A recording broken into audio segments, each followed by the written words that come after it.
विज्ञा classes में आपका स्वागत है। आज हम संविधान के निर्माण से संबंधित चर्चा करेंगे, जो कि राज्य व्यवस्था का एक विषय है।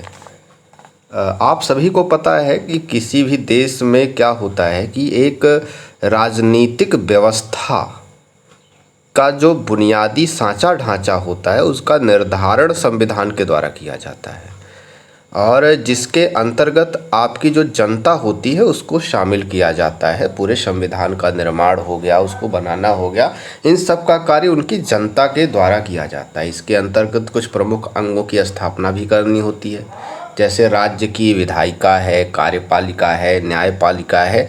इन अंगों की स्थापना करके हम संविधान को जो है व्यवस्थित करते हैं। ये सब संविधान के एक अंग की भांति है, या अंग की भांति नहीं, अंग ही है। इनकी शक्तियों की व्याख्या जो है इनके दायित्वों का सीमांकन करता है और इनके पारस्परिक और जनता के संबंधों का विनिमय भी करता है। कौन करता है? संविधान करता है। संविधान के बारे में और भी चीज़ें हैं, जैसे कि स्वतंत्रता, समानता, न्याय, भ्रातृत्व, इन्हीं के आधार पर ही संविधान का निर्माण होता है और इसमें कुछ मौलिक विधि, नियम, कुछ आधारभूत सिद्धांत का उल्लेख किया जाता है, जिसको आधार बनाकर राज्य की शासन व्यवस्था को सुदृढ़ किया जाता है।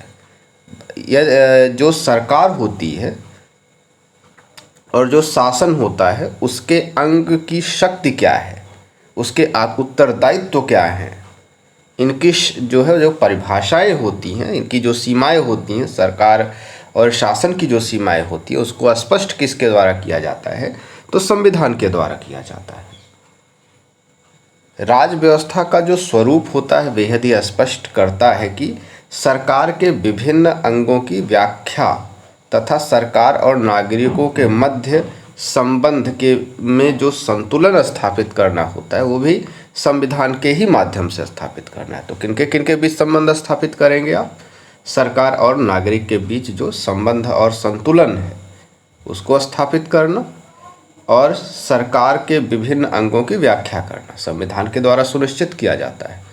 संविधान के सबसे महत्वपूर्ण उपयोगी बात की अगर हम चर्चा करें तो यह शासन की दिशा सुनिश्चित करता है और नियंत्रण स्थापित करने का उपादान और भी सुनिश्चित करता है।